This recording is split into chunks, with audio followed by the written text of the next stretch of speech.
Excessive intake of alcohol causes gastritis. Gastritis क्यों cause करता है, उसका रीजन क्या है? बिकॉज एब्जॉर्प्शन ऑफ अल्कोहल यहाँ पर हो रहा है। इसके अलावा ड्रग्स, कुछ मोनोसेक्राइड्स और कुछ साल्ट्स जो हैं वो यहाँ पर एब्जॉर्ब होते हैं। Next one is small intestine, duodenum, jejunum and ileum. इसे प्रिंसिपल ऑर्गन ऑफ एब्जॉर्प्शन माना जाता है कि मैक्सिमम एब्जॉर्प्शन जो होगा वो इंटेस्टाइन में होगा, स्मॉल इंटेस्टाइन के अंदर बेसिकली, जहां पर glucose, fructose, fatty acids, amino acids and glycerol, almost everything is absorbed in it. The very first part is duodenum.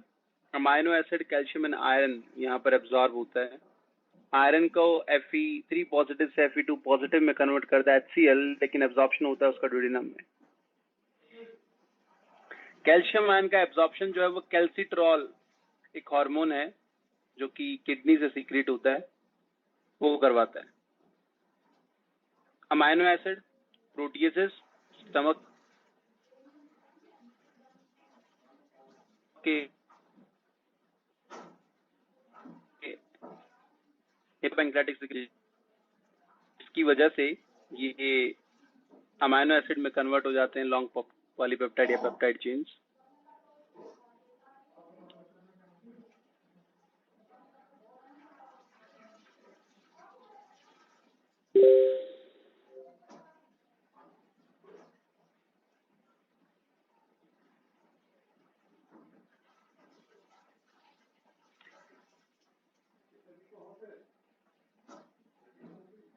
Next one is absorption of water.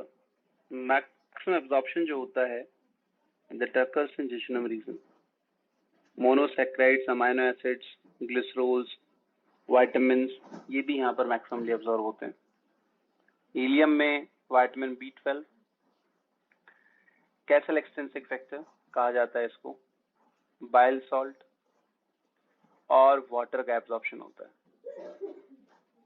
Colon reason में water, vitamin A, D, K, minerals and drugs का absorption होता है।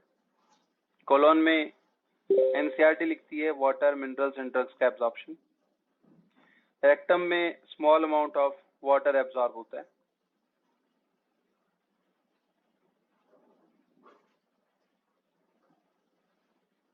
तो इसमें किसी कोई doubt है तो बेटा पूछ लीजिए, otherwise we will move further and discuss the next thing.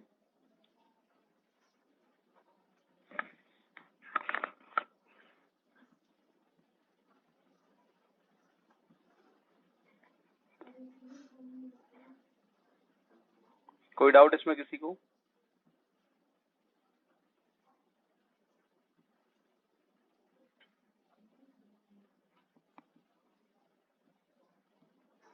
हाँ जी बेटा पार्थ बोलिए। सर एक क्वेश्चन दिया हुआ है मॉड्यूल में, 10 में दिया हुआ है, कोलोन में दिया हुआ है वाटर एब्जॉर्प्शन, इसको गलत बता रहा है, ये रॉन्ग स्टेटमेंट।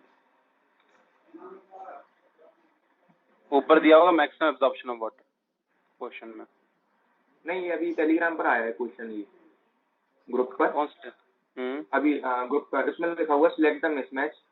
स्मॉल इंटेस्टाइन का दिया हुआ है लेक्टिन, इंटेस्टाइनल म्यूकोसल एपिथेलियम का दिया हुआ है crypts of Lieberkuhn, gall bladder का दिया हुआ है फॉर्मेशन ऑफ बाइल, और कोलोन का दिया हुआ है वाटर एब्जॉर्प्शन। तो इसमें मिसमैच बता रहा है कोलोन का वाटर एब्जॉर्प्शन। लेकिन NCERT खोल के देखना भाई। अच्छा, गलत आंसर कर रखा है सर, ये इसका फोर्थ है मिसमैच। सर फोर्थ होगा इसका answer. Formation of bile, formation of bile बोला है गॉल ब्लैडर में, वो तो फोर्थ।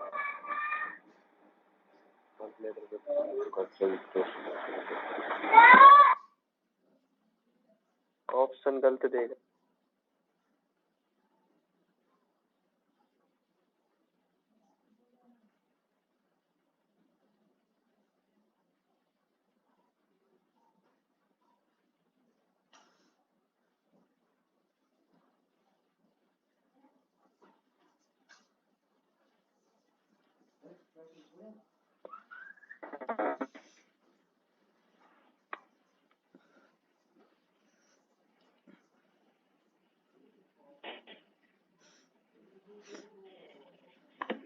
ओके सर, देख लिया, वो मैंने गलत आंसर देख लिया सर। वही तो होगा, स्टोर करता है गॉल ब्लैडर। हाँ सॉरी सर, वो मैंने देखा नहीं, मैं सिक्सटा वो थर्ड किसी और उसका देख लिया सर। बल्कि जो कैटलिस्ट है ना उसमें गलत दे रखा है। आपने बताया था ना वो रेनिन और रेनिन वाला, RENIN और RENIN, उसमें दे रखा है सर कैटलिस्ट में गलत।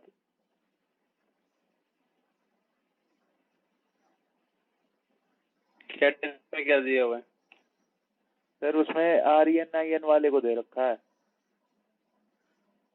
मैं आपको भी देखता हूँ, 1 मिनट रुक जा, कैटलिस्ट है मेरे पास शायद।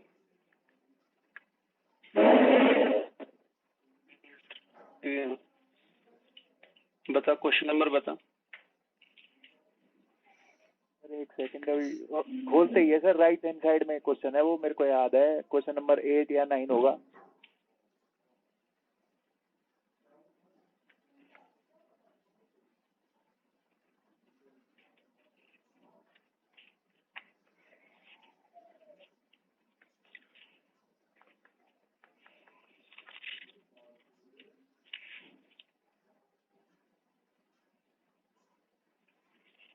एट या 9 में तो नहीं है।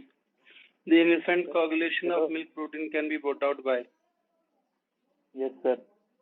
हाँ, 10th क्वेश्चन है ये। इसका आंसर फर्स्ट होना चाहिए। 4 दे रखा है सर उन्होंने शायद पीछे। इसमें तो खुद से दिमाग लगा लेते तुम। सर हम तो लगा लेते हैं। हाँ, गलत दिया हुआ है। सर एक 35 है, इसमें भी प्रिंट है सर। शायद ये ना इन्होंने एक एन की जगह काट ही दिया, इन्होंने 35 दिया चाहिए।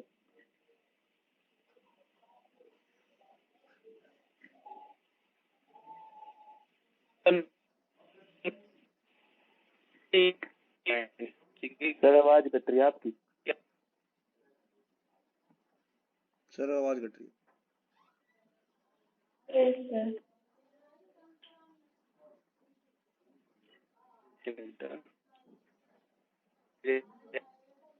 लटका स्विच ओवर हुआ है तो मैंने स्विच कर रहा हूँ। सर अभी भी कट रही है।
तो शुरू करते हैं next topic, absorption of monosaccharides.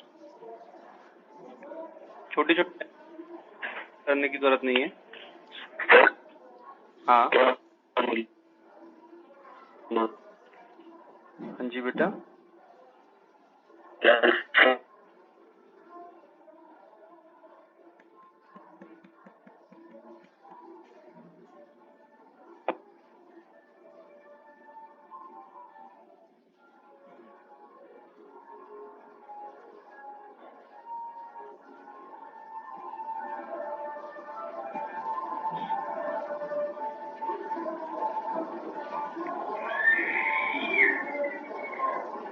चलिए next one is absorption of monosaccharide. Galactose का एब्जॉर्प्शन फास्टर होता है ग्लूकोज से, 4 टाइम्स फास्टर है बेसिकली। गैलेक्टोज का एक्टिव ट्रांसपोर्ट होगा एंड दैट रिक्वायर्स एनर्जी की जरूरत पड़ती है इसे, जबकि ग्लूकोज सबसे इंपॉर्टेंट है। ग्लूकोज का जो ट्रांसपोर्ट है वो सिंपल डिफ्यूजन से भी होता है, एक्टिव ट्रांसपोर्ट से भी होता है, that requires energy. Facilitated transport भी हो सकता है इसका, that is by carrier protein GLUT4। एक क्वेश्चन दिया था मैंने आपको, शायद याद होगा, GLUT1, 2 और 3 याद है? हाँ, तो कौन कहाँ पर करवाता है absorption?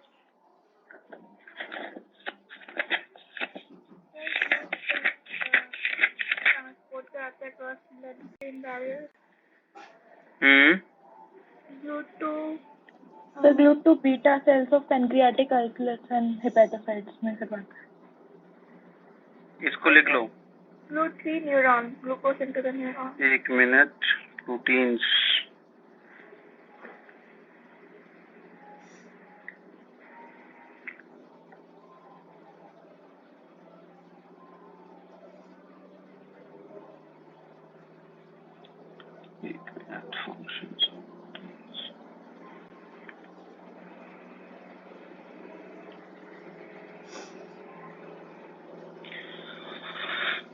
GLUT1 brain, kidney, colon, RBC, placenta. GLUT2 small intestine, kidney, beta cells of pancreas and liver.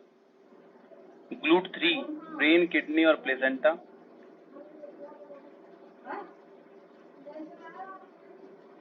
GLUT5 small intestine और GLUT4 हार्ट, स्केलेटल मसल्स और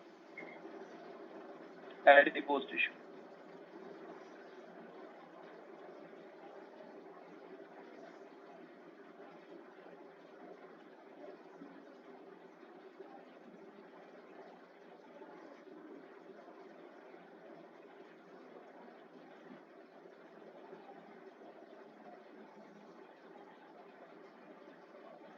लिख लिया?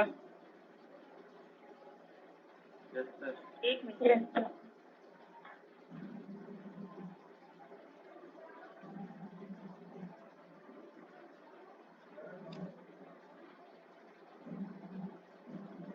Yes sir. चलिए,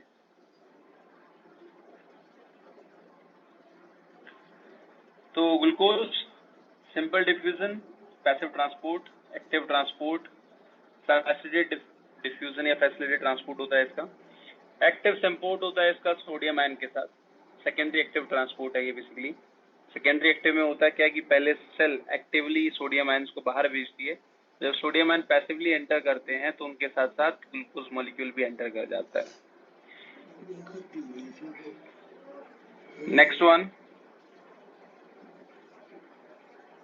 फ्रक्टोज का फैसिलिटेटेड डिफ्यूजन होता है सोडियम आयन के साथ, तो ये भी फैसिलिटेटेड ट्रांसपोर्ट है basically. Amino acids active transport होता है इनका, फैसिलिटेटेड ट्रांसपोर्ट होता है और ये मेनली ड्यूडेनम और जिजनम में एब्जॉर्ब होते हैं। फैटी एसिड सिंपल फैट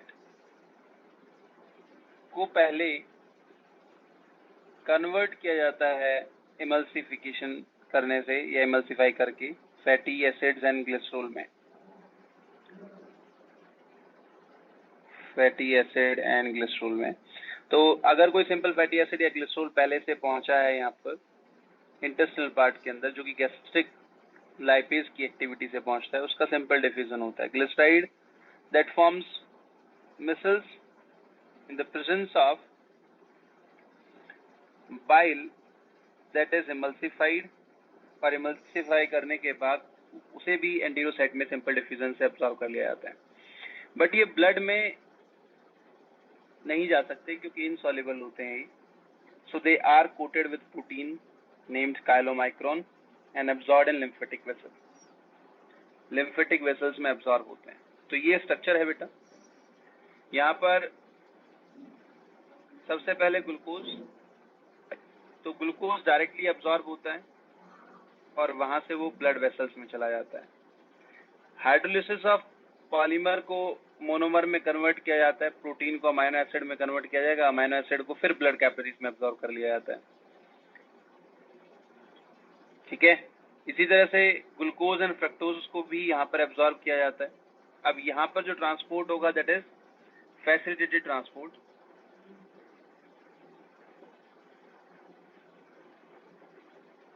ये भी फैसिलिटेटेड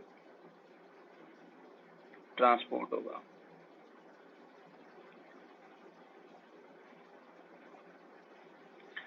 उसके बाद कभी कभी पूरा पेप्टाइड जो है उसको सेल के अंदर एब्जॉर्ब कर लिया जाता है and then after intracellular hydrolysis होती है, उसकी सेल के अंदर ब्रेक डाउन होता है। अब ये सबसे इंपॉर्टेंट चीज है बेटा, ट्राई ग्लिसराइड या ट्राई एसाइल ग्लिसरोल, इसको बाहर इमल्सिफाई किया गया। इमल्सिफाइड करने के बाद दोबारा से रीसिंथेसाइज किया गया।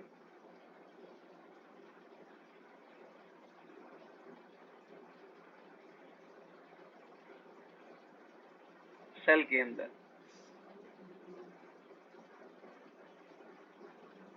और रीसिंथेसाइज करने के बाद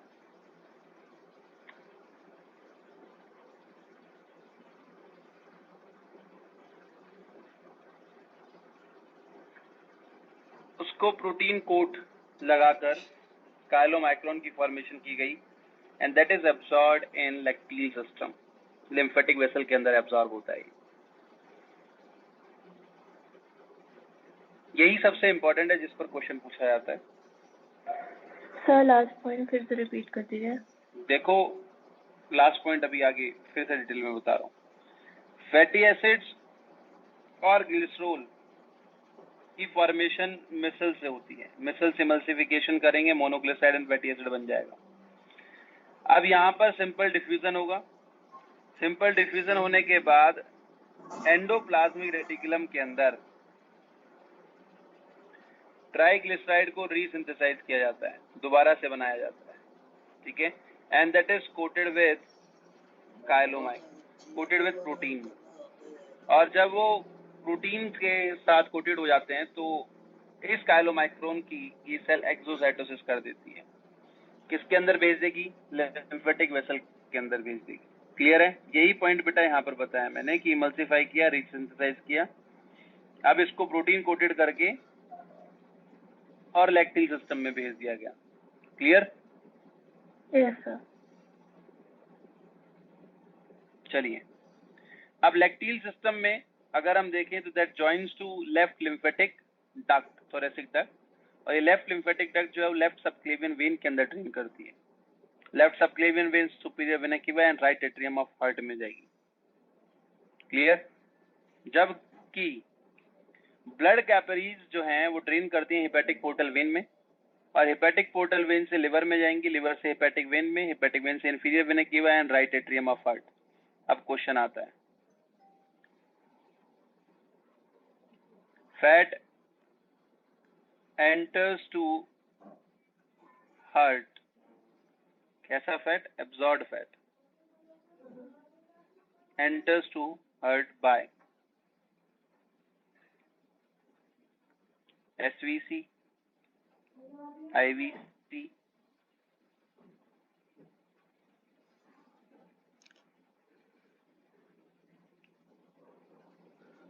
pulmonary vein, lymphatic vessel। क्या है answer? SVC, superior Superior vena cava. superior vena cava.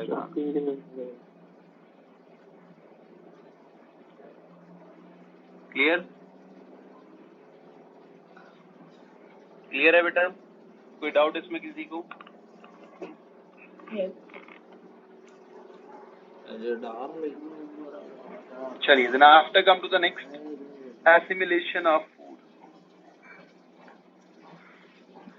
Absorbed food जो है उसे different tissues of the body में distribute किया जाता है. This is mainly done by the help of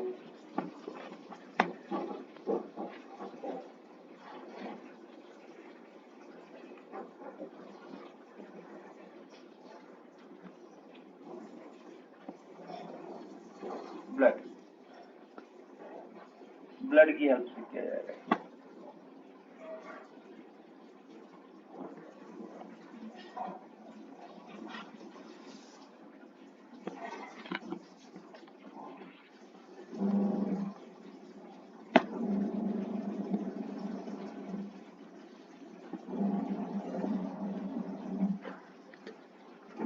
blood क्यों बोला बेटा? फैट तो फिर भी एब्जॉर्ब हो रहा है किसके अंदर? लिम्फेटिक वेसल के अंदर. क्योंकि लिम्फेटिक वेसल में एब्जॉर्ब होने के बाद वो फिर से ब्लड में एंटर करता है और ब्लड ही उसको डिस्ट्रीब्यूट करता है different part of body. Next one is egestion, defecation की प्रोसेस. तो फीकल मैटर या फीसिस को एलिमेंट्री कैनाल के थ्रू, एलिमेंट्री कैनाल से रिमूव किया जाता है थ्रू एनस. एवरी डे हमारी बॉडी 1500 ml ऑफ काइम की फॉर्मेशन करती है, and after digestion absorption there is only 0.1 litre per 100 ml faecal matter जो है वो बनता है, and that is remove through anus. Undigested matter से कोलोन में ई कोलाई बैक्टीरिया जो कि सिम्बायोटिकली एसोसिएटेड होता है, ये विटामिन की फॉर्मेशन करता है, विटामिन के, B1, B2 एंड B12 की. ये इंपॉर्टेंट है बेटा, ये विटामिन, ये क्वेश्चन आएगा. ई कोलाई कौन से विटामिन को प्रोड्यूस करता है? ठीक है, B12 सबसे इंपॉर्टेंट पार्ट है इसमें. ठीक है, and that is absorbed in the body. Faecal matter के कॉन्स्टिट्यूएंट्स क्या होते हैं? 10 to 20% फैट होगा, 10 to 20% इनऑर्गेनिक मैटर होगा, 30% अनडाइजेस्टेड फेसेस होंगे, 2 to 3% प्रोटीन होता है, and the rest part is water. Stercobilin भी होता है यहाँ पर जो कि इसे ब्राउन कलर प्रोवाइड करता है, and the foul smell of faecal matter because of a microbial gas known as skatole 3-methyl indole. Meconium dark green colour का मिसलिजिनस मटेरियल है जो कि इंजेस्टेड एमनियोटिक फ्लूइड की वजह से यहाँ पर बनता है. Meconium is also named first faecal matter कि वो फर्स्ट फीकल मैटर है. Next one is defecation reflex. Defecation reflex क्या होता है? ये लो बेटा, हो गया सर, ठीक है, thank you.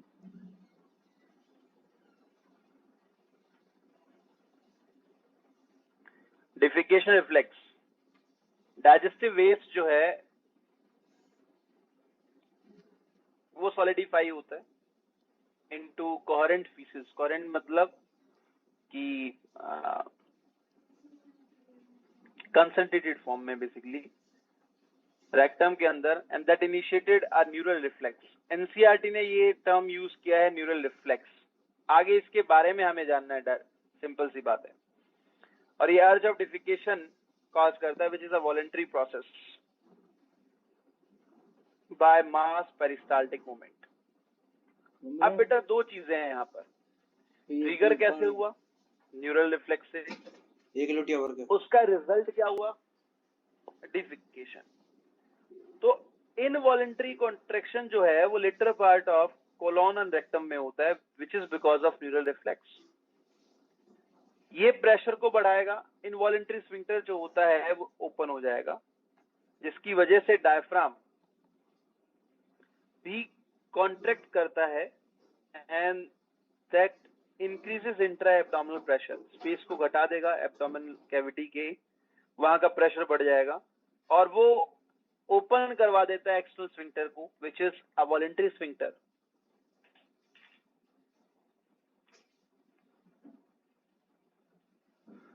And that leads to defecation. So defecation is a voluntary process, but neural reflex जो है वो ट्रिगर करता है किसको? Involuntary contraction of later part of colon and rectum. Clear है बेटा ये पॉइंट? यहां पर ये एक अलग क्वेश्चन है.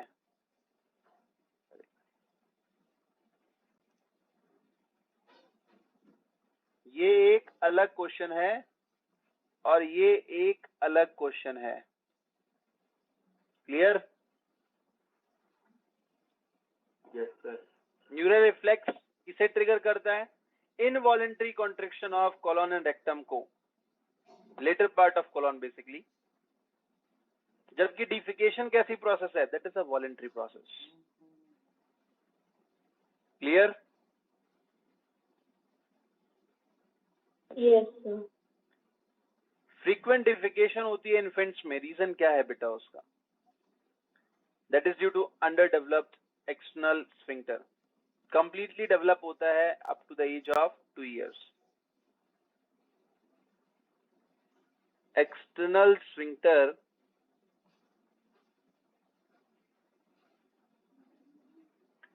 completely develops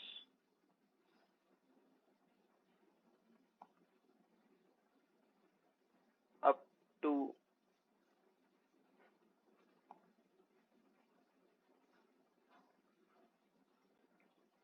2 years of age.